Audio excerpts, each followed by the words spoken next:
그날 밤 산 아래 마을은 비냄새보다 먼저 비명을 들었다. 사람들은 며느리가 호랑이에게 끌려갔다고만 말했지만 대문 앞에 남은 흔적은 그 말보다 더 많은 것을 품고 있었다. 민씨 집안의 며느리 연화는 해질 무렵까지 돌아오지 않았고 산기슭에는 뒤집힌 나무 바구니와 젖은 집신 한 짝 진흙 위로 길게 끌린 자국이 남아 있었다. 집안 사람들은 호랑이가 사람을 물고 갔다며 문을 걸어 잠갔지만 산지기 오만복은 자국의 모양이 이상하다고 여겼다. 피가 쏟아진 흔적도 몸을 덮친 자리도 없었고 짐승 발자국 옆에는 연화가 스스로 디딘 발자국이 한동안 함께 이어져 있었다. 호랑이가 사람을 잡아먹으려 했다면 그처럼 여러 번 멈추고 방향을 바꿀 까닭이 없었다. 더구나 연화의 찢어진 소매에는 짐승의 침보다 쌀겨와 검은 송진이 더 많이 묻어 있었다. 시어머니 허씨 부인은 며느리가 산에서 변을 당했다고 서둘러 단정했으며 시아버지 민재문은 날이 밝기 전에 산길 주변을 치우게 했다. 그러나 새로 부임한 사또 조한겸은 죽음을 기록하기 전에 흔적부터 보아야 한다고 판단했다. 그는 진흙 자국을 덮지 못하게 하고 대문과 뒷뜰, 산길로 이어지는 술의 홈을 따로 살피게 했다. 그날의 사건은 호랑이의 습격처럼 시작되었지만 첫 순간부터 사람의 손과 곡식의 흔적이 짐승의 발자국 사이에 끼어 있었다. 수색에 나선 사람들은 횃불을 높이 들었지만 조한겸은 빛을 함부로 흔들지 못하게 했다. 젖은 흙의 눌림과 풀잎의 방향까지 남겨야 연화가 어디서 멈추고 어디서 다시 걸었는지 알 수 있었기 때문이다. 흙탕물 위에는 사람 발자국과 짐승의 흔적이 함께 얽혀 있었다. 하지만 더 이상한 것은 그 곁에 흩어진 쌀알과 찢긴 소매 끝이었다.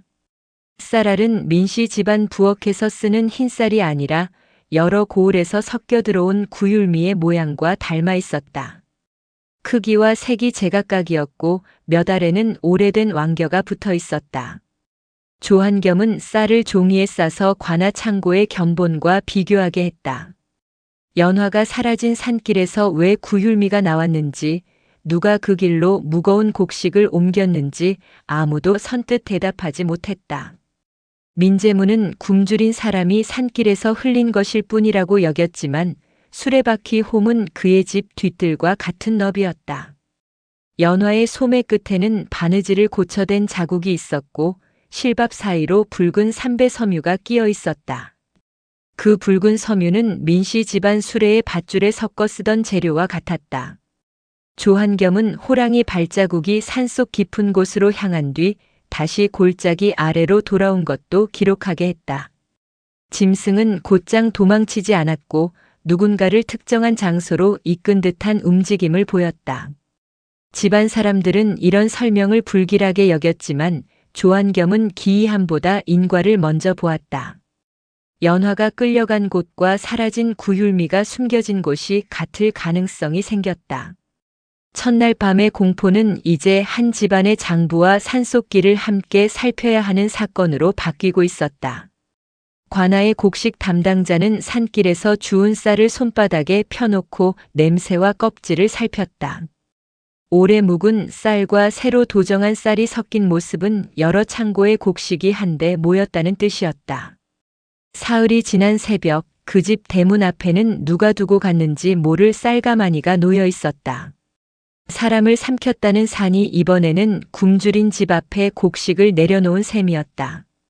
처음 발견된 것은 가만히 15자루였지만 대문을 열어 뒤편까지 살피자 수레에서 쏟아진 자루와 비탈 아래 걸린 자루가 더 나왔다. 모두 43자루였다. 가장 위 가마니에는 연화의 찢어진 소매끈이 묶여 있었고 젖은 삼배 아래로 관아 구율미 표식이 반쯤 드러났다. 마을 사람들은 호랑이가 며느리의 은혜를 갚아 쌀을 가져왔다고 수군거렸지만 가마니에는 이빨 자국도 짐승이 문 흔적도 없었다. 대신 대문 앞 흙에는 수레 2대가 급히 멈춘 홈과 소의 발굽 자국, 그리고 큰 호랑이 발자국이 뒤엉켜 있었다. 민재문은 가마니를 안으로 옮기려 했고 허씨 부인은 며느리가 집안 쌀을 빼돌린 뒤 죽은 척한 것이라고 몰아갔다. 조한겸은 한 자루도 움직이지 못하게 대문을 봉했다. 그는 가만히의 매듭이 관아 창고 방식이 아니라 민재문의 곡물상에서 쓰는 이중 매듭이라는 점을 확인했다.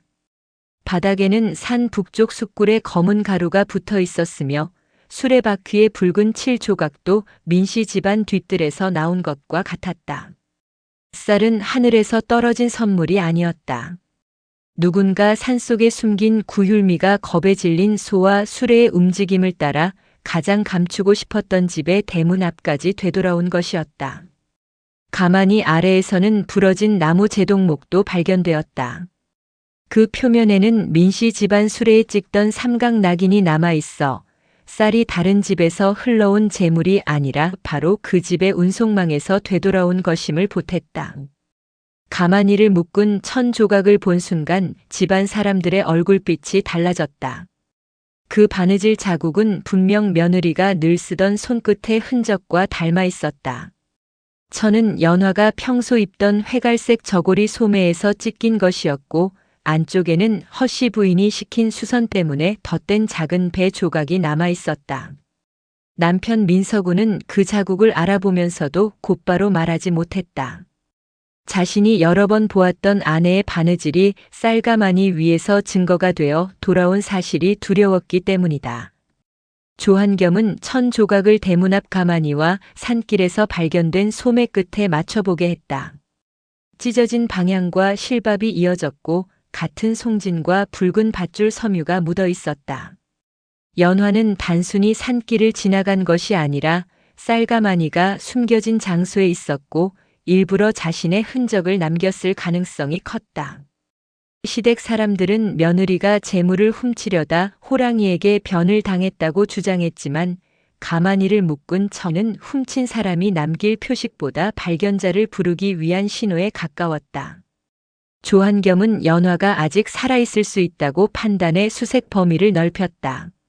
산지기들은 큰 호랑이와 작은 호랑이의 발자국이 함께 이어지는 골짜기를 발견했고 그 곁에서 사람이 약초를 찌은 흔적과 빗물을 받은 깨진 그릇을 찾았다. 사흘 동안 연화가 머문 흔적이었다. 대문 앞 쌀가마니는 죽은 사람의 유품이 아니라 살아있는 사람이 산속에서 남긴 도움의 요청일 수도 있었다. 민서구가 천을 알아본 사실은 곧바로 기록되었다. 가족의 기억은 이해관계 때문에 흔들릴 수 있었으므로 조한겸은 천의 바느질선과 집안에 남은 같은 옷의 조각을 함께 대조하게 했다. 그들은 곡식이 기쁜 것이 아니라 그 곡식이 어디서 왔는지가 두려웠다. 침묵 속에서 먼저 흔들린 것은 양심이었고 그 다음이 체면이었다. 민재문은 구휼미 운송을 맡은 뒤부터 집안 창고가 늘 비어 있다고 말했지만 밤마다 뒤뜰로 들어오는 수레의 수는 오히려 많아졌다. 연화는 그 차이를 눈여겨보았고 가난한 집들이 배급받는 쌀이 장부보다 적다는 사실을 알아차렸다. 그녀는 남편에게 조심스럽게 이상을 전했지만 민서구는 아버지의 장사를 의심하면 집안이 무너진다는 두려움에 입을 다물었다.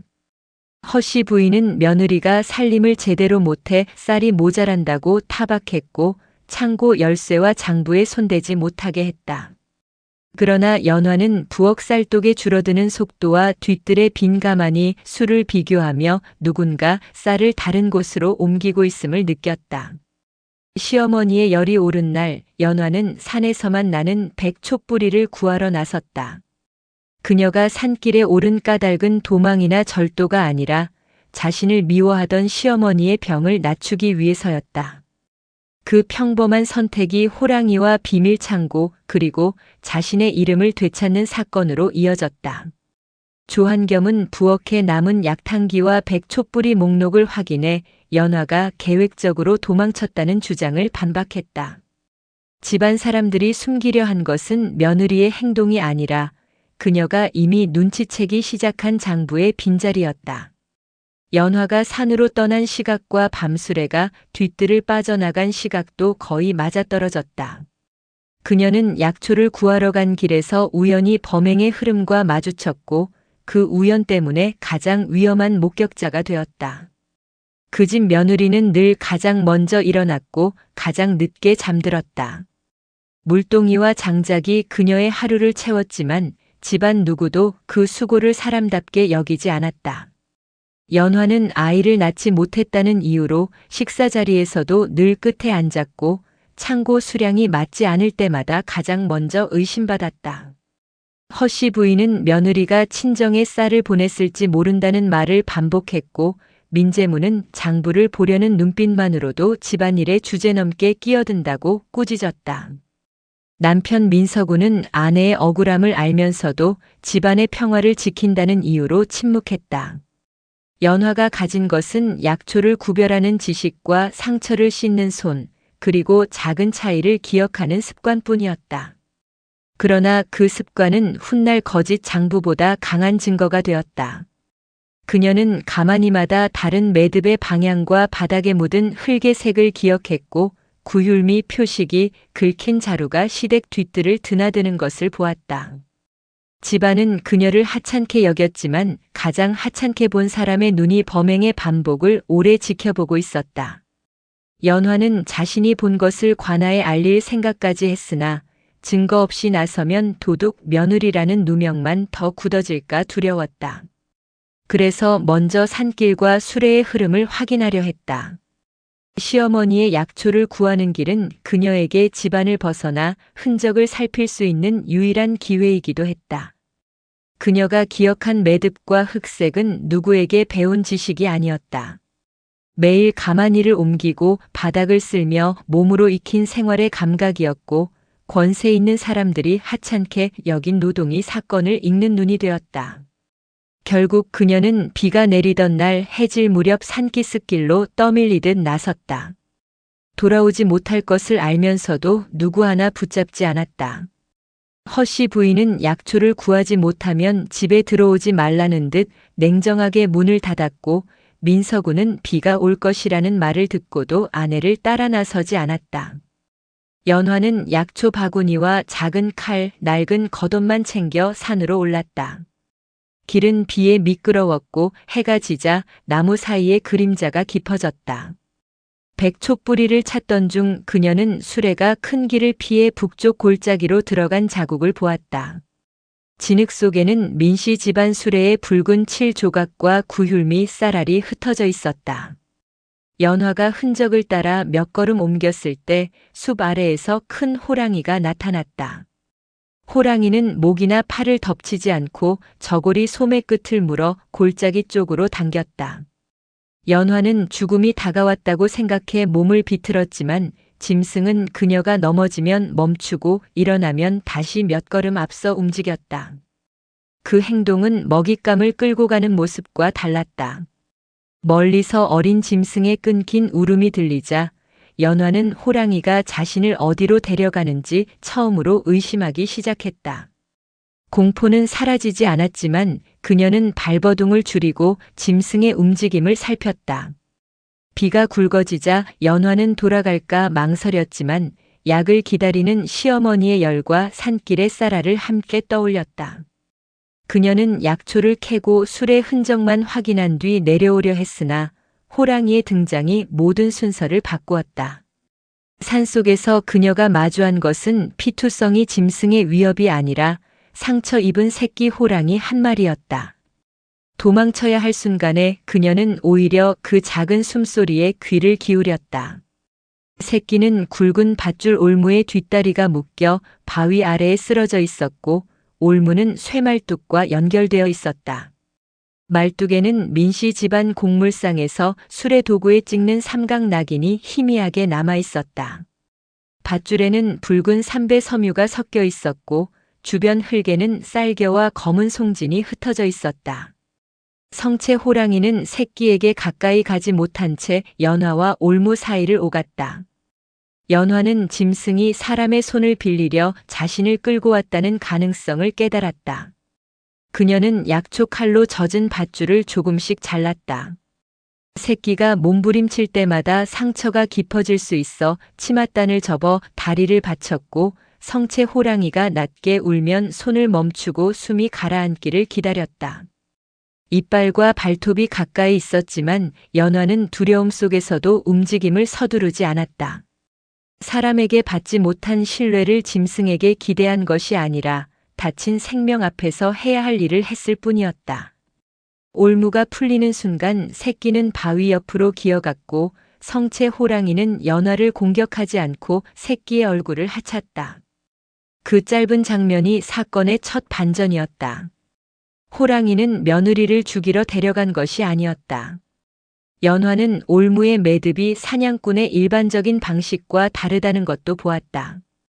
풀기 어렵게 여러 번 감은 끈은 짐승을 잡기보다 오래 묶어두고 방울 소리로 길의 접근을 알리려는 의도가 강해 보였다. 그녀는 제 몸을 감싸던 천을 찢어 새끼 호랑이의 상처를 감쌌다. 살 길이 없던 사람이 마지막 남은 온기를 남에게 건넨 셈이었다. 연화는 백촛불이 일부를 찧어 상처 주변에 바르고 빗물을 깨진 그릇에 받아 새끼에게 먹였다. 성체 호랑이는 일정한 거리를 두고 지켜보았으며 연화가 새끼의 다리에 천을 감을 때에도 덮치지 않았다. 그때 골짜기 위쪽에서 수레바퀴와 사람들의 발소리가 들렸다. 연화는 바위 뒤로 몸을 숨겼고 곽칠성과 짐꾼들이 나타나 쇠말뚝과 올무를 확인하는 모습을 보았다. 그들은 호랑이를 잡으러 온 것이 아니라 골짜기 안쪽의 나무문을 열어 쌀가마니를 옮기기 시작했다.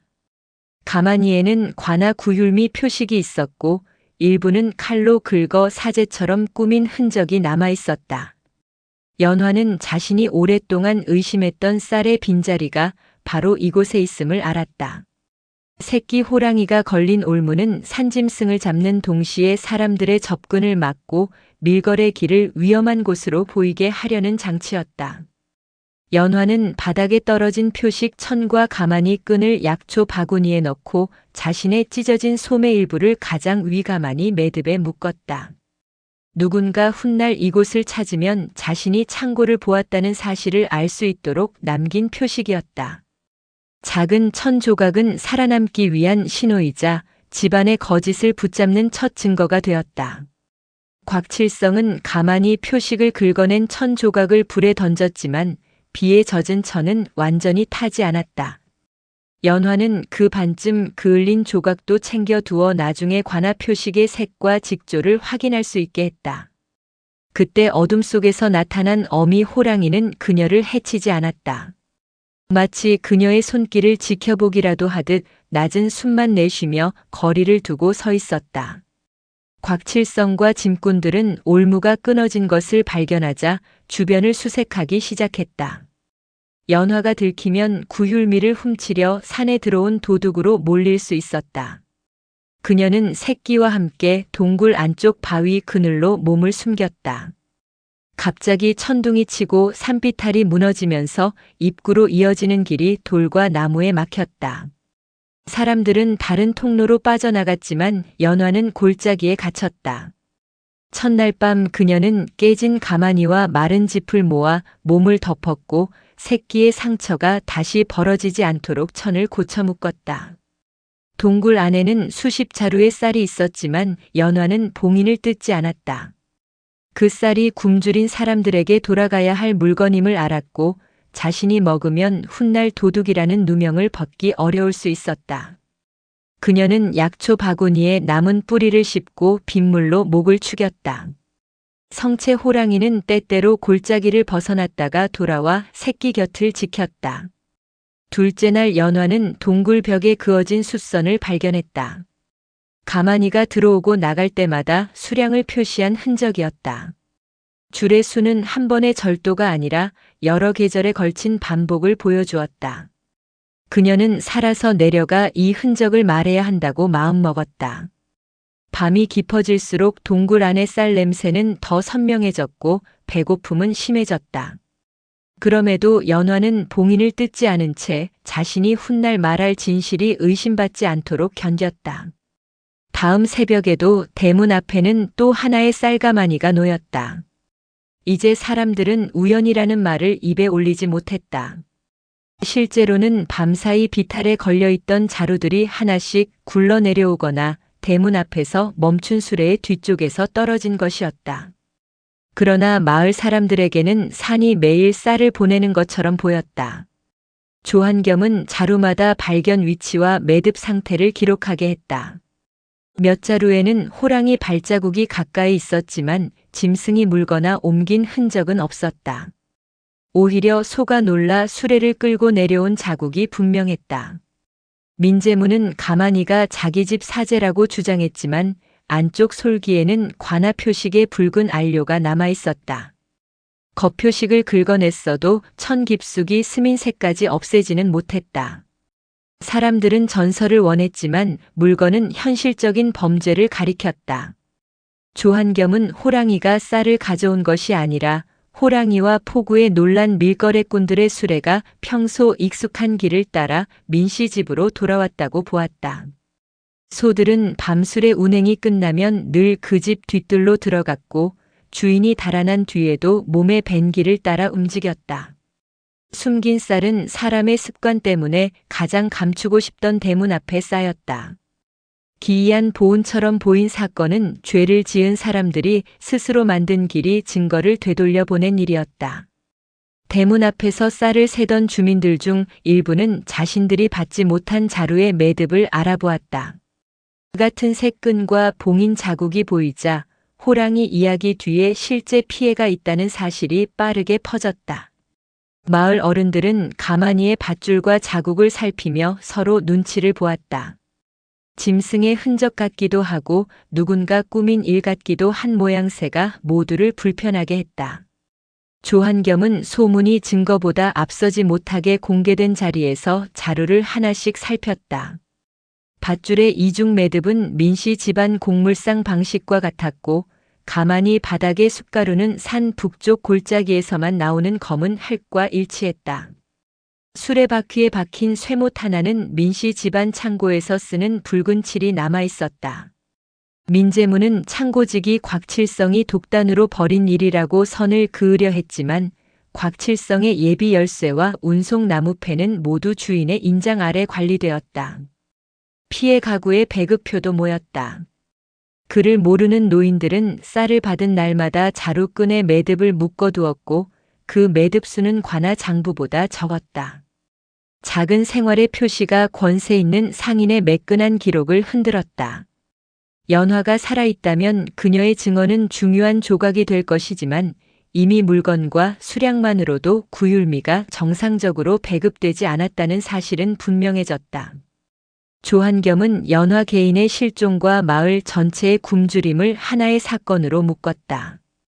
며느리 한 사람의 억울함을 푸는 일은 훔친 쌀을 원래 주인에게 돌려주는 일과 분리될 수 없었다.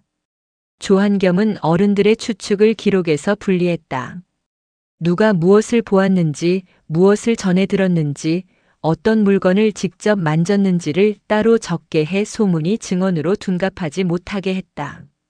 남편은 가만히에 묶인 헝겊의 바느질을 보는 순간 시선을 피했다. 그는 살아있을 때 가장 모른 척했던 사람의 손끝을 뒤늦게 알아본 것이다. 민서구는 연화가 창고 수량의 차이를 여러 번 말했음을 알고 있었다. 그는 아버지의 장사를 의심하면 집안이 무너질까 두려워 아내에게 입을 다물라고 했고 어머니가 며느리를 몰아세울 때도 방관했다. 이제 그 침묵이 연화를 산속 위험으로 몰고 갔다는 사실을 외면하기 어려웠다. 그는 관아에 별도로 베껴둔 장부 한 권을 가져왔다. 장부에는 구율미가 정상 지급된 것처럼 적혀 있었지만 실제 인수를 뜻하는 붉은 점이 빠진 줄이 반복되었다. 밤수레가 움직인 날짜마다 같은 숫자가 지워졌다. 다시 쓰인 흔적도 있었다. 민서구의 고백은 아내를 구해주는 영웅적 행동이 아니었다. 너무 늦게 자신의 책임 일부를 내놓는 일이었다. 연화가 돌아온다 해도 부부 관계가 곧바로 회복될 수는 없었다. 조한겸은 그의 장부를 곽칠성의 운송 나무패와 대조했고 빈 붉은 점이 있는 날마다 산문 통행 기록이 지워져 있음을 확인했다. 민서구의 침묵은 범행을 계획한 죄와 같지는 않았지만 연화를 홀로 만들고 구율미 절도를 오래 숨게 한 책임으로 남았다. 그는 아내의 바느질을 알아본 순간부터 자신이 잃은 것이 체면이 아니라 사람의 신뢰였음을 깨닫기 시작했다. 민서군은 장부를 내놓은 뒤에도 연화의 용서를 기대하지 않았다. 자신이 진실을 늦게 말한 이유가 사랑이 아니라 두려움이었다는 사실을 인정하는 것이 첫 책임이라고 여겼다. 산길에는 짐승 발자국과 함께 무거운 물건을 끈 흔적이 이어져 있었다. 그 길은 곧바로 사람들 기억 속에서 사라진 며느리의 마지막 동선과 겹쳐졌다. 오만복과 포졸들은 무너진 비탈을 돌아 골짜기 반대편으로 들어갔다. 그곳에서 연화의 약초 바구니와 백촛불이 구휼미 표식 천, 가마니 끈이 발견되었다. 조금 더 내려가자 사람이 기어나온 흔적과 손바닥 자국이 바위 틈에 남아 있었다. 성체 호랑이와 새끼의 발자국은 그 지점에서 산 위쪽으로 갈라졌고 사람 발자국은 아래쪽 바위 그늘로 이어졌다. 연화는 호랑이와 함께 사라진 것이 아니라 새끼를 구한 뒤 홀로 탈출하려다 다친 몸으로 숨어 있었던 것이다. 오만복은 바위 아래에서 희미한 숨소리를 듣고 연화를 찾았다. 그녀는 발목을 다치고 열이 오른 상태였지만 살아있었다. 포졸들이 다가오자 연화는 먼저 산속 창고와 남은 장부를 지켜달라는 뜻을 손짓으로 전했다. 자신이 살아 돌아가는 일보다 현장이 훼손되지 않는 것이 중요하다고 여긴 것이다. 오만복은 일부 사람을 연화 곁에 남기고 나머지를 골짜기로 보냈다. 동굴 안에는 빈 가마니와 잘린 표식, 불완전하게 탄 장부 조각, 쇠말뚝과 올무가 남아 있었다. 연화의 기억과 대문 압살이 처음으로 실제 장소에서 이어졌다. 그녀의 생화는 사건을 전설에서 조사 가능한 현실로 돌려놓았다. 연화가 발견된 자리에는 누군가 따라오지 못하게 솔가지로 발자국을 덮은 흔적도 있었다. 곽칠성이 다시 찾을까 두려워 스스로 숨은 것이며 그녀가 단순히 길을 잃은 것이 아님을 보여주었다. 바위 아래 작은 움푹한 자리에는 누군가 머물렀던 흔적이 남아 있었다. 찢긴 천과 나무 비녀, 타다 남은 재는 그녀가 마지막까지 살아있었음을 말해주었다. 연화는 들것에 실려 관아로 내려왔고 사람들은 죽은 줄 알았던 며느리의 모습을 보며 안도보다 놀람을 먼저 보였다. 일부는 호랑이에게 끌려갔다 살아온 여인을 불길하게 여겼고 일부는 산짐승과 통하는 사람이라는 소문을 만들었다. 민재문은 연화가 모든 일을 꾸몄다고 몰아가려 했다. 그러나 조한겸은 연화의 몸과 물건에 남은 흔적을 차분히 확인했다. 손바닥에 밧줄 상처, 발목에 진흙, 약초즙이 묻은 천, 쌀겨와 송지는 그녀가 새끼를 치료하고 동굴에 머문 설명과 맞았다. 연화는 직접 본 것과 추측한 것을 나누어 말했고 호랑이가 쌀을 가져왔다고 주장하지 않았다. 수레가 소의 힘으로 내려갔고 호랑이는 새끼를 지키다 사람들을 놀라게 했을 뿐이라고 설명했다. 그 현실적인 진술은 오히려 그녀의 신뢰를 높였다. 조한겸은 같은 질문을 반복해 압박하지 않고 연화가 시간과 장소를 차분히 떠올릴 수 있도록 했다. 그녀는 흙 위에 산길과 바위문, 올무와 술의 위치를 그렸다. 그 그림은 현장 조사와 거의 맞았다. 연화는 기이한 사건의 주인공이 아니라 가장 중요한 목격자이자 살아남은 증거가 되었다. 관아의 의원은 연화의 탈진과 발목 상처가 사흘간의 고립과 맞는다고 확인했다. 몸의 상태도 그녀가 쌀을 나르고 범행을 꾸밀 여력이 없었다는 점을 분명히 했다. 그녀는 굶주린 짐승 새끼에게 몇 번이고 입에 넣을 것을 나누어 주었다. 자신은 살기 어려운 처지였지만 그 손은 끝내 차갑게 다치지 않았다. 연화는 동굴 안 구휼미를 뜯지 않고 약초 뿌리와 빗물만으로 사흘을 버텼다. 포졸들이 남은 가마니의 봉인을 확인했을 때 그녀가 머문 자리 가까이의 자루도 훼손되지 않은 채 남아 있었다. 이것은 연화가 쌀을 훔치려 산에 갔다는 주장을 무너뜨리는 중요한 사실이었다. 새끼 호랑이의 상처에 묶인 천도 발견되었다. 천은 연화의 저고리 소매와 같은 직조였고 약초즙과 피가 말라붙어 있었다. 오만복은 성체와 새끼가 산 깊은 곳으로 이동한 발자국을 확인했다. 새끼는 다친 다리를 조심스럽게 디뎠지만 사람 사는 쪽으로 내려온 흔적은 없었다. 조한겸은 호환을 이유로 산을 불태우거나 무차별 사냥을 하지 못하게 했다. 사건의 원인은 호랑이의 존재가 아니라 사람들이 산길을 밀거래 통로로 만들고 올무를 놓은 데 있었다. 연화의 선행은 자신을 희생하는 의무가 아니었다.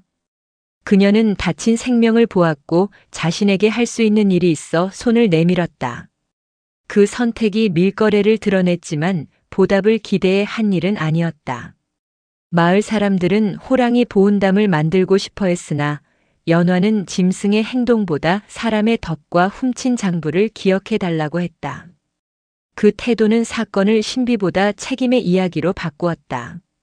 새끼의 상처에 남은 약초 성분은 연화가 가지고 간 백초뿌리와 같았다.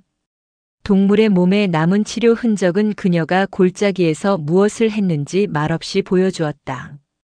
밤이 되자 시어머니는 쌀가마니 앞에 홀로 앉아 쉽게 손을 대지 못했다. 그녀를 몰아세우던 말들이 이제는 자기 자신을 향한 비수처럼 돌아오기 시작했다. 허씨 부인은 연화가 백초뿌리를 구하러 산에 간 사실을 알고 있었고 열이 오른 자신을 위해 며느리가 위험한 길에 나섰다는 것도 부정할 수 없었다. 그럼에도 연화가 사라진 뒤 가장 먼저 집안 쌀을 훔쳤다는 의심을 퍼뜨렸다. 그녀는 남편의 밀거래 전체를 알지 못했다고 주장했지만 밤수레와 늘어나는 은전, 창고 수량의 이상을 여러 번 보았고도 묻지 않았다. 모르는 것과 알고도 외면한 것은 같지 않았다. 조한겸은 장부 조작 책임과 누명 유포 책임을 분리해 기록했다. 허씨 부인은 범행을 계획하지 않았지만 며느리의 의심을 억누르고 실종된 사람의 명예를 지키기보다 집안 체면을 앞세웠다. 연화는 시어머니가 무릎을 꿇는다고 곧바로 용서할 필요가 없었다. 누명을 벗는 것과 관계를 회복하는 것은 다른 문제였다. 연화는 관아 약방의 빈방에 머물며 몸을 회복했고 시댁으로 돌아가라는 압박을 거부했다. 허씨 부인은 대문 앞 가마니를 보며 처음으로 곡식보다 사람을 잃은 무게를 느꼈다. 그러나 뒤늦은 후회가 연화의 지난 세월을 되돌려주지는 못했다. 그녀가 해야 할 일은 용서를 요구하는 것이 아니라 자신의 책임을 인정하고 결과를 감당하는 일이었다. 허씨 부인은 연화가 돌아왔다는 소식을 듣고도 처음에는 며느리보다 쌀의 소유를 물었다. 그 짧은 선택은 그녀가 무엇을 우선해 왔는지를 마을 사람들에게 더 분명하게 드러냈다. 마을 노인은 은혜를 입은 산짐승이 사람의 뜻을 대신 전한 적이 있다고 조용히 말했다. 그 말은 미신처럼 들렸지만 그 집 앞에 쌓인 가마니는 이미 상식의 바깥에 있었다. 조한겸은 노인의 이야기를 막지는 않았지만 관아 기록에는 넣지 않았다. 사람들은 설명하기 어려운 사건을 전설로 묶어 기억하고 싶어 하지만 기록은 확인 가능한 흔적을 남겨야 했다. 호랑이가 연화를 골짜기로 데려간 행동은 새끼를 구하려는 본능으로 설명할 수 있었고 쌀가마니가 대문 앞에 쌓인 일은 놀란 소들이 익숙한 길을 따라 수레를 끌고 내려온 결과였다. 호랑이가 사람의 죄를 판단하거나 곡식을 나른 것은 아니었다. 그러나 짐승의 상처와 사람의 범죄가 같은 장소에서 만났고 그 우연이 오래 숨겨진 일을 드러냈다. 전설은 이 복잡한 인과를 한 문장으로 줄이겠지만 연화는 짧은 말 속에서 다시 자신의 선택이 지워지는 것을 원하지 않았다. 그녀는 새끼를 살렸고 비밀 창고를 보았고 증거를 남겼으며 사흘을 버텨 돌아왔다. 쌀이 돌아온 것보다 사람이 살아 돌아와 진실을 말한 일이 더 중요했다. 노인은 자신의 이야기를 거두지 않았지만 마지막에는 산짐승의 은혜보다 사람의 냉혹함을 먼저 돌아보아야 한다고 덧붙였다. 마을 사람들도 호랑이를 신령으로 떠받들기보다 구휼미를 훔치고 며느리에게 누명을 씌운 사람들의 행동을 살피기 시작했다. 조한겸은 전설을 믿는 사람들을 조롱하지 않았다. 다만 전설이 약한 사람에게 다시 누명을 씌우거나 책임자를 가리는 순간에는 반드시 물건과 기록으로 되돌아와야 한다고 보았다. 남편은 더는 새벽이 오는 것이 반갑지 않았다. 날이 밝을수록 또 어떤 침묵의 증거가 대문 앞에 놓일지 두려워졌기 때문이다. 민서군은 관아에 가져온 장부 외에도 아버지가 숨긴 작은 계산표가 있다는 사실을 떠올렸다.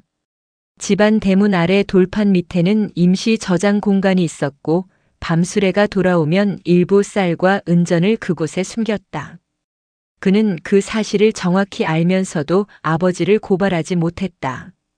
결국 포졸들이 돌판을 들어 올리자 쌀가마니 5자루와 은전 상자가 나왔다. 가마니에는 구휼미 안쪽 표식이 남아 있었고 바닥에는 쌀벌레가 번지고 있었다. 굶주린 사람들이 배급을 기다리는 동안 곡식이 집안 체면과 이익을 위해 썩어가고 있었다. 민재무는 지하 저장고가 곽칠성의 지시라고 주장했지만 은전 상자의 자물쇠와 장부 인장은 그의 것이었다. 민서군은 자신이 직접 쌀을 옮기지는 않았다고 변명할 수 있었지만 침묵으로 범행이 계속되게 한 책임을 피할 수 없었다. 연화는 남편의 뒤늦은 고백을 자신의 회복과 바꾸지 않았다. 진실을 말한 것은 필요했지만 그것이 6해의 방관을 지우지는 못했다. 민서군은 아내가 돌아와 예전처럼 살기를 바랄 권리가 없음을 받아들여야 했다. 새벽마다 늘어나는 증거는 집안의 죄뿐 아니라 침묵한 사람들의 책임까지 대문 앞에 쌓고 있었다. 지하 저장고의 벽에는 가만히 술을 세던 작은 칼자국도 남아 있었다. 곽칠성의 장부 숫자와 칼자국 수가 맞으면서 그곳이 우연히 쌀을 둔 곳이 아니라 계획된 저장소였음이 확인되었다. 쌀가마니가 늘어날수록 집안의 체면은 오히려 무너져 내렸다. 곡식은 살림을 채웠지만 사람들 눈은 그 집의 죄를 비추기 시작했다.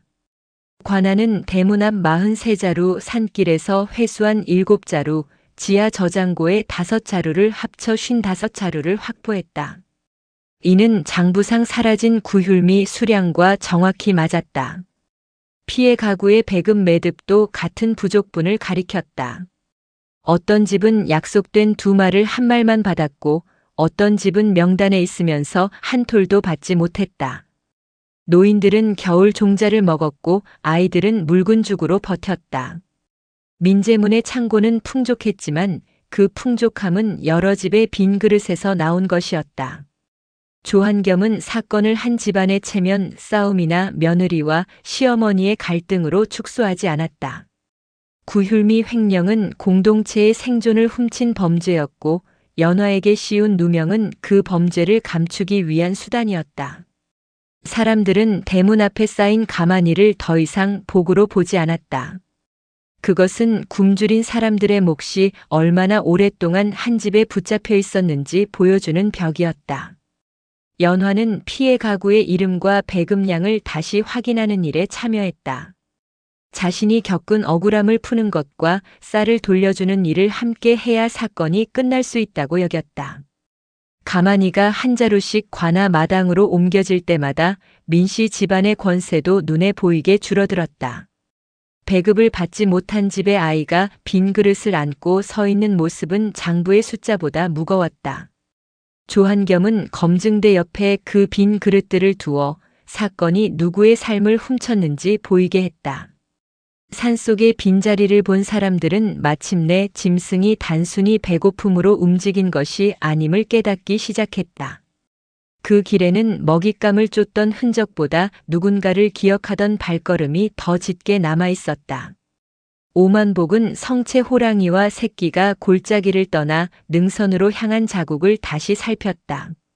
새끼의 뒷다리 발자국은 처음보다 고르게 찍혔고 성체는 사람 사는 쪽으로 돌아오지 않았다. 호랑이는 연화를 구해주기 위해 인간의 죄를 심판한 존재가 아니었다. 다만 새끼가 덫에 걸렸을 때 사람의 손을 필요로 했고 연화가 그 손이 되어 주었다. 이후 수레가 내려간 과정에서 호랑이는 길을 막았고 겁먹은 소들은 익숙한 대문으로 달렸다. 사람들은 이 우연을 은혜라 불렀다. 연화는 그 말을 완전히 부정하지 않았지만 은혜를 제물로 계산하지 않았다. 자신이 구한 생명이 살아 산으로 돌아갔다는 사실만으로 충분했다. 대문 압살은 호랑이의 선물이 아니라 훔친 사람들의 증거였다. 그 차이를 분명히 하지 않으면 사람들은 또다시 짐승의 신비만 기억하고 인간의 책임을 잊을 수 있었다. 조한겸은 산길의 올무와 덫을 모두 걷어내게 했고 같은 방식으로 공공운송로를 숨기는 일이 다시 생기지 않도록 산지기 두 사람이 함께 점검하게 했다. 사건은 호랑이를 잡는 것으로 끝나지 않고 사람의 길과 규칙을 바꾸는 방향으로 나아갔다. 올무가 거친 뒤 산길을 다시 다니기 시작한 나무꾼들은 이전보다 안전한 길을 얻었다. 사람과 짐승을 함께 위험에 빠뜨린 장치가 사라진 변화는 처벌보다 오래 남을 결과였다.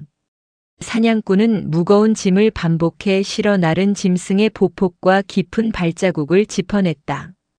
그 설명은 가마니들이 어떻게 산에서 마을로 옮겨졌는지를 가장 현실적으로 보여주었다. 그는 호랑이가 가마니를 등에 지거나 입으로 물어 옮긴 흔적은 없다고 단언했다. 대신 수레 두 대가 골짜기에서 급히 빠져나오다 하나는 비탈에 걸렸고 다른 하나는 소들이 끌고 민씨 집으로 내려갔다. 수레가 대문 앞에서 멈추면서 자루가 쏟아졌고 뒤늦게 발견된 자루들은 비탈과 골목에 흩어져 있었다. 호랑이 발자국은 수레 옆과 뒤에 남았지만 짐승은 곡식을 직접 건드리지 않았다. 마을 사람들이 본 것은 결과였고 과정의 빈자리를 전설로 채웠던 것이다. 조한겸은 수레 바퀴 폭, 쇠못, 붉은 칠, 소멍에의 마모를 비교해 두 수레가 민씨 집안 물건임을 확인했다. 곽칠성의 운송 나무패에는 같은 수레 번호가 적혀 있었다. 밀거래꾼들이 평소 집으로 돌아오던 길을 이용했기 때문에 놀란 소들도 자연스럽게 그 길을 따랐다. 죄를 숨기려고 반복해 만든 이동 습관이 결국 증거를 집 앞으로 되돌려 보낸 셈이었다. 이 현실적인 해석은 이야기의 경위를 줄이지 않았다. 오히려 사람의 욕심이 만든 길이 스스로 죄를 드러냈다는 점에서 더 분명한 인과를 남겼다. 연화는 자신의 생환과 쌀의 귀환이 우연과 선택이 겹친 결과임을 받아들였다. 사냥꾼의 설명은 호랑이의 역할을 과장하지 않으면서도 사건의 공백을 채웠다. 보폭과 수레, 홈, 소의 발굽 방향이 맞자 사람들은 기이한 이야기 속에서도 확인 가능한 원인을 보게 되었다. 낡은 천 조각과 쌀알, 털한올 묶는 방식까지 하나씩 맞춰보자 거짓말은 더 버틸 자리가 없었다. 사건은 무서운 전설이 아니라 한 사람의 선의와 한 집안의 죄가 남긴 결과로 모여들었다. 공개 검증을 앞두고 관아 마당에는 연화의 찢어진 소매, 구율미 표식 천, 삼각 낙인 쇠말뚝, 곽칠성의 운송나무패, 민서구의 장부 수레의 구리패가 놓였다. 구리패는 누군가 가마니를 태우려다 이중 바닥이 찢어지면서 발견된 것이었다. 패에는 구율미 운송번호와 민재문의 거래 표식이 함께 새겨져 있었다. 방화 시도는 증거를 없애려는 행동이었지만 오히려 산속 창고와 대문 앞수레를 직접 연결하는 물건을 드러냈다.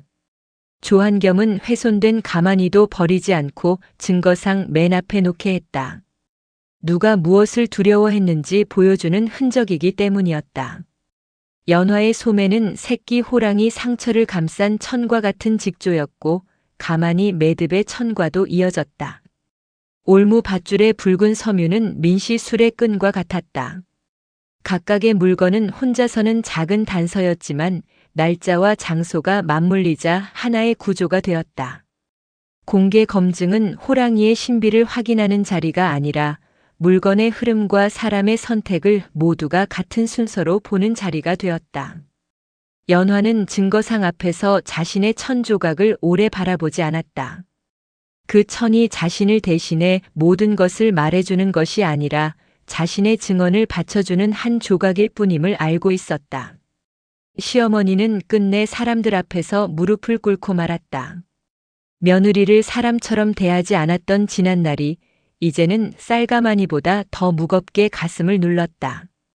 허씨 부인은 자신도 남편에게 속았다고 여겼지만 조한겸은 그녀가 의심할 기회를 여러 번 가졌음을 지적했다. 밤수레와 남는 은전, 창고 수량의 차이, 연화가 반복해 제기한 의문을 모두 보았으면서 집안 체면을 이유로 묻지 않았다. 완전한 공모자는 아니어도 모른 척한 세월은 다른 사람의 굶주림을 길게 만들었다. 허씨 부인은 연화에게 돌아와 달라는 뜻을 보였지만 그것은 자신의 죄책감을 덜기 위한 바람일 수도 있었다. 연화는 즉시 용서를 선언하지 않았다. 피해자가 착한 사람으로 남기 위해 관계를 회복해야 하는 것은 아니었다. 그녀는 시어머니의 책임을 인정하되 자신의 거처와 삶을 스스로 선택하겠다고 했다. 허씨 부인의 사과는 시작일 뿐 끝이 아니었다. 앞으로 그녀가 해야 할 일은 빼돌린 쌀을 돌려주고 며느리에게 씌운 누명을 공개적으로 거두며 집안의 잘못을 기록에 남기는 것이었다. 마을 사람들도 자신들이 소문을 따라 연화를 도둑과 불길한 여인으로 몰았음을 돌아보았다. 한 사람의 무릎보다 더 중요한 것은 공동체가 같은 방식의 희생양을 다시 만들지 않는 일이었다. 연화는 시어머니의 눈물을 보면서도 자신의 상처가 당장 사라지지 않음을 솔직히 받아들였다. 허씨 부인은 이후 배급 작업에 참여하고 피해 가구를 찾아가 잘못을 인정해야 했다. 한 번의 눈물보다 반복되는 책임이 진심을 증명하는 길이 되었다. 마을 사람들은 그 집안이 가난보다 먼저 인정해야 할 것이 잔혹함이었다는 사실을 보게 되었다. 관가보다 먼저 공동체의 눈이 그 죄를 분명히 가려냈다. 공개 검증은 민씨 집안 대문 앞에서 열렸다. 사람들이 쌀가마니를 처음 발견한 자리이자 지하 저장고가 나온 자리였다. 민재문과 곽칠성은 서로 떨어진 곳에 세워졌고 허씨 부인과 민서구, 짐꾼과 피해 가구 사람들도 각자의 증언과 책임에 따라 자연스럽게 흩어져 있었다. 조한겸은 먼저 가마니의 출처를 확인했다. 안쪽 솔기의 붉은 안료, 쌀의 혼합 비율, 관아 창고 기록은 모두 구휼미임을 보여주었다. 다음으로 수레패와 바퀴폭, 산길 자국을 대조했고 곽칠성의 나무패 날짜와 민서구 장부의 빈 붉은 점, 피해 가구의 배급 매듭을 맞췄다. 모든 자료는 55자루의 차이를 가리켰다. 연화의 소매는 그녀가 비밀 창고에 있었다는 사실을 확인했고 올무와 쇠말뚝은 밀거래기를 숨기기 위해 호랑이까지 다치게 한 사람의 행동을 보여주었다. 민재문은 창고지기의 단독 범행이라고 버티려 했지만 인장과 은전 흐름, 수레관리 기록이 그의 지시를 가리켰다. 공개 검증의 힘은 큰 목소리가 아니라 모두가 같은 물건을 같은 순서로 보는 데 있었다. 거짓은 더 이상 신분과 체면 뒤에 숨을 수 없었다. 민재문과 곽칠성은 서로에게 책임을 미루었지만 장부와 인장, 운송 날짜는 두 사람의 역할을 구분해 보여주었다. 계획과 실행, 이익의 흐름이 각각 기록되면서 단독 범행 주장은 무너졌다. 마지막 가마니 속에서 나온 것은 단지 곡식만이 아니었다. 정갈하게 접힌 며느리의 천 조각은 살아생전 그녀가 누구였는지를 조용히 증명했다. 그것은 연화가 산속에서 새끼 호랑이의 상처를 묻고 가장 위 가마니에 남기고 탈출할 때까지 품고 있던 같은 저고리의 일부였다. 천 안쪽에는 약초즙과 송진, 쌀겨가 함께 남아 있었다. 연화의 손이 한 생명을 살리고 비밀 창고를 표시하고 자신의 존재를 알리는 세 가지 일을 했음을 보여주는 물건이었다. 사람들은 그 천을 유품처럼 보려 했지만 연화는 살아있었다. 그녀는 자신의 삶이 죽은 뒤에야 인정받는 이야기가 되기를 원하지 않았다. 조한겸은 연화의 이름 옆에 붙었던 도둑과 불길한 여인이라는 의심을 관아 기록에서 정정하게 했다. 호랑이를 부렸다는 소문도 사실이 아님을 명시했다. 미신에서 비롯된 말이라도 기록으로 바로잡지 않으면 다른 고을까지 따라가 삶을 막을 수 있었기 때문이다. 연화는 정정 문서를 직접 받아 작은 함에 넣었다. 그것은 시댁의 사과보다 더 현실적인 회복의 시작이었다. 그녀가 앞으로 어디에서 살든 자신의 이름으로 약초를 팔고 사람을 치료할 수 있게 해주는 문서였기 때문이다. 마지막 가마니의 1000조각은 희생자의 죽음을 상징하지 않고 살아 돌아온 사람이 자기 이름을 되찾는 증거가 되었다. 정정 문서는 연화에게 단순한 종이가 아니었다. 다른 고을로 가도 도둑이나 불길한 여인이라는 소문이 따라붙지 않게 막아주는 앞으로의 삶을 지키는 실제 방패였다. 사람들은 모두 산 쪽을 돌아보았지만 그 시선은 두려움보다 부끄러움에 가까웠다. 짐승이 갚은 은혜를 사람이 이제야 배운 셈이었다. 그러나 연화는 호랑이가 사람보다 낫다는 단순한 교훈으로 사건을 끝내지 않았다. 호랑이는 새끼를 구하려 했고 사람은 구휼미를 훔쳤으며 또 다른 사람들은 두려움과 체면 때문에 침묵했다. 동시에 오만복과 일부 짐꾼, 피해 가구 사람들은 작은 기업과 물건을 내놓아 진실을 완성했다. 사람은 모두 잔혹하지도 모두 선하지도 않았다. 중요한 것은 각자가 가진 힘으로 어떤 선택을 했는가였다. 조한겸은 구휼미 운송에 서로 다른 두 사람이 수량을 확인하도록 새 규칙을 만들었다.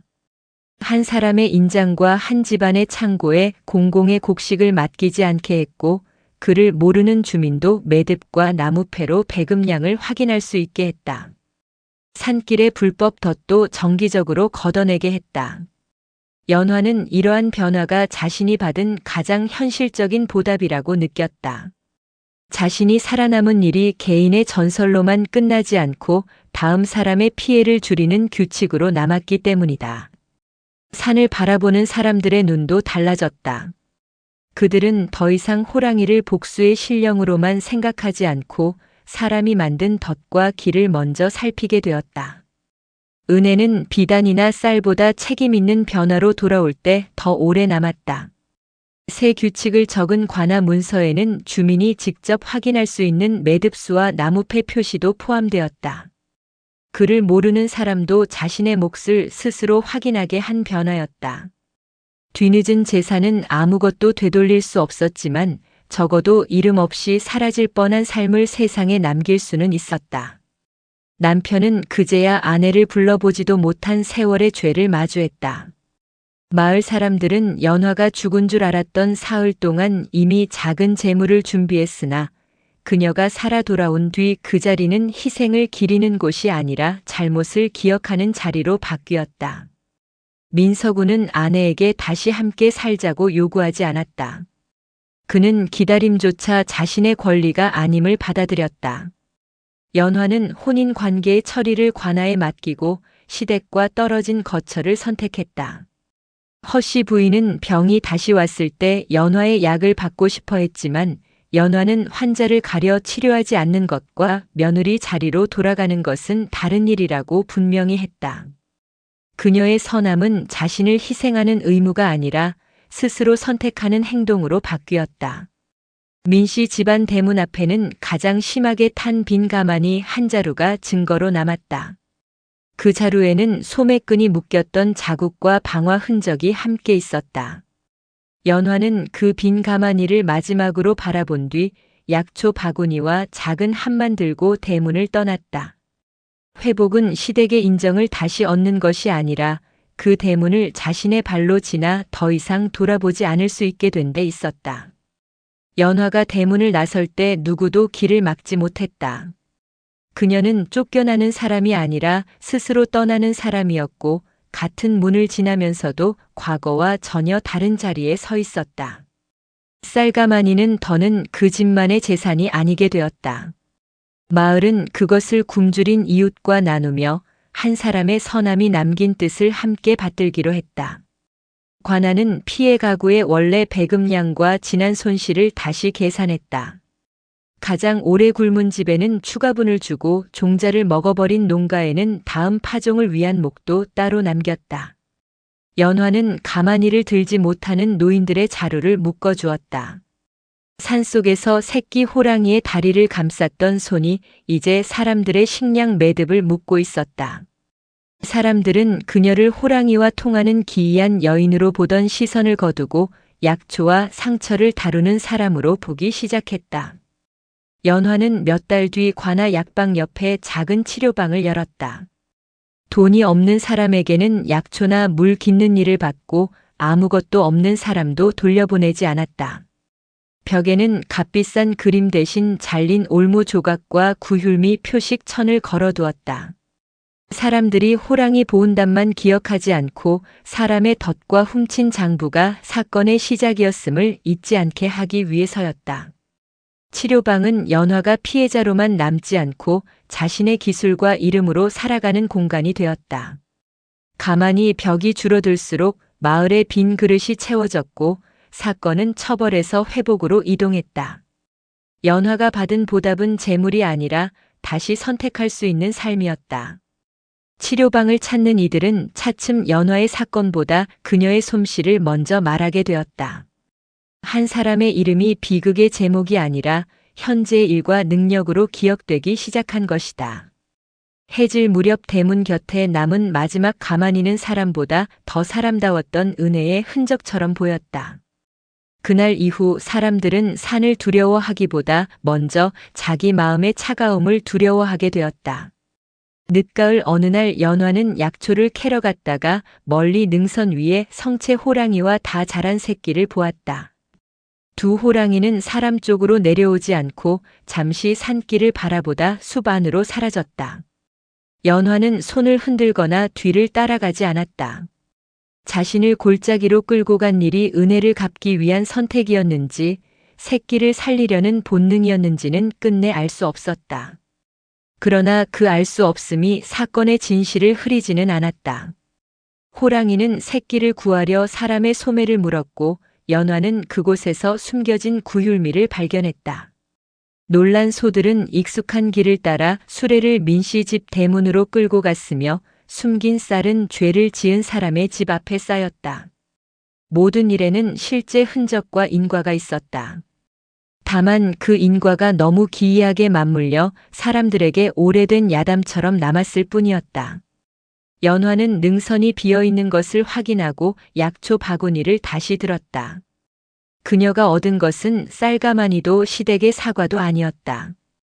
자신의 판단이 틀리지 않았다는 확인, 두려움 속에서도 다친 생명을 지나치지 않았다는 기억, 그리고 누구의 며느리라는 이름 뒤에 숨지 않아도 되는 삶이었다. 훗날 사람들은 호랑이가 며느리를 데려가 쌀을 돌려주었다고 짧게 전했지만 관아 기록에는 구휼미 횡령과 산길 올무 한 여인의 증언이 구체적으로 남았다. 연화는 전설보다 기록을 믿었고 기록보다 자신이 직접 본 것을 오래 기억했다. 산바람이 나뭇잎을 흔들 때마다 그날의 낮은 울음이 떠올랐지만 이제 그 소리는 공포가 아니라 살아남은 생명의 숨처럼 들렸다. 그녀는 호랑이를 다시 만나지 않아도 괜찮다고 생각했다. 살아있다는 사실을 한번 확인한 것만으로 충분했고 자신도 남은 생을 자기 이름으로 살아갈 수 있게 되었기 때문이다. 치료방을 찾는 사람들은 대문 앞 가만히 이야기보다 연화의 손이 얼마나 조심스럽고 따뜻한지를 먼저 기억했다. 연화는 상처를 씻을 때마다 덫을 놓은 사람의 책임과 상처 입은 존재를 구하는 사람의 선택이 얼마나 다른 결과를 만드는지 생각했다. 민씨 집안의 대문은 예전처럼 서 있었지만 그 안의 권세는 더 이상 마을 사람들의 침묵을 살 수 없었다. 허씨 부인은 배급을 돕고 잘못을 기록에 남기는 일을 피하지 못했으며 민서군은 관아의 운송 확인을 보조하면서 자신의 침묵이 만든 결과를 오래 감장했다. 누구도 한 번의 사과로 과거에서 풀려나지 않았다. 변화는 매일 같은 책임을 반복해서 지는 일 속에서만 증명될 수 있었다. 연화는 그들을 용서했다고 선언하지도 미워하는 마음에 평생 묶여있지도 않았다. 그녀는 자신의 삶을 그들의 후회보다 앞에 두었다. 봄이 오자 치료방 앞에는 새 약초가 말랐고 산길의 올무는 더 이상 보이지 않았다. 구휼미 수레는 두 사람이 함께 수량을 세고 주민들이 매듭으로 다시 확인했다. 작은 규칙들은 영웅적인 전설보다 조용했지만 다음 겨울의 빈 그릇을 줄이는 힘이 있었다. 연화는 그것이 사건이 남긴 가장 큰 변화라고 여겼다. 한 사람의 선행이 호랑이에게 쌀로 되돌아온 것이 아니라 사람들 사이의 규칙과 시선이 바뀌는 것으로 돌아온 셈이었다. 산은 다시 조용해졌고 대문 앞 마지막 빈 가마니는 관아 기록방으로 옮겨졌다. 그 자루는 호랑이 보온의 증표가 아니라 훔친 곡식과 누명, 방화 시도, 그리고 살아 돌아온 며느리의 증언을 함께 기억하는 물건으로 남았다. 연화는 더 이상 그 가마니를 보러 가지 않았다. 자신의 진실이 물건 하나에만 묶일 필요가 없었기 때문이다. 그녀는 매일 사람을 치료하고 약초를 가르치며 자신이 살아있다는 사실을 현재의 일로 증명했다. 훗날 아이들이 호랑이 이야기를 물으면 연화는 산짐승을 영웅이나 괴물로 만들지 않고 덫을 놓은 사람의 욕심과 다친 생명을 돕기 위해 필요한 용기를 이야기했다. 아이들은 호랑이가 쌀을 가져왔다는 대목보다 굶주린 사람의 쌀을 훔치지 않는 일이 왜 중요한지를 배웠다. 그렇게 이야기는 전설의 껍질을 벗고 사람의 선택을 남겼다. 연화는 저녁마다 치료방 문을 닫고 산등성이를 한번 바라보았다. 어떤 날에는 바람만 불었고 어떤 날에는 멀리 짐승의 그림자가 스쳤다. 그녀는 확인하려 달려가지 않았다. 서로의 길을 지켜주는 것도 은혜를 갚는 방식일 수 있다고 생각했다. 마지막으로 산 너머에 노을이 번지던 날 연화는 약초 바구니를 내려놓고 자신의 두 손을 바라보았다. 그 손은 시댁에서 물동이와 장작을 나르던 손이었고 새끼 호랑이의 올무를 끄는 손이었으며 가만히 매듭을 풀어 굶주린 사람에게 쌀을 나눈 손이었다. 그 같은 손이 어떤 자리에서는 억압받았고 다른 자리에서는 생명을 살리고 진실을 드러냈다. 사람의 가치는 누가 그 손을 하찮게 보았는지로 정해지는 것이 아니라 그 손이 끝내 무엇을 선택했는지로 남았다. 연화는 조용히 문을 닫았다.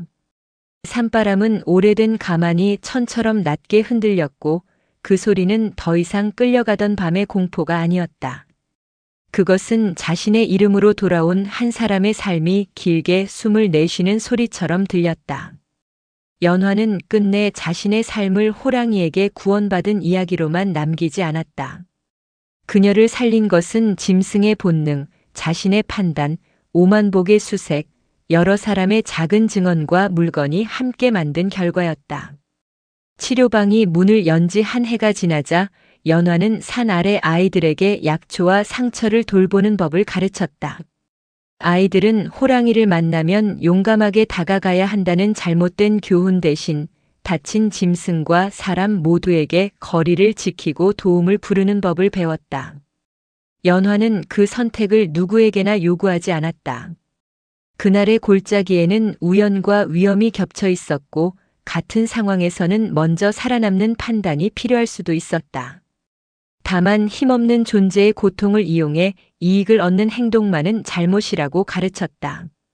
민씨 집안에서 회수한 마지막 빈 가마니는 해마다 구휼미 배급일에 공개되었다. 사람들은 그 앞에서 호랑이 이야기보다 장부와 매듭을 확인하는 방법을 배웠고 배급이 끝나면 수량을 다시 셀 수 있었다.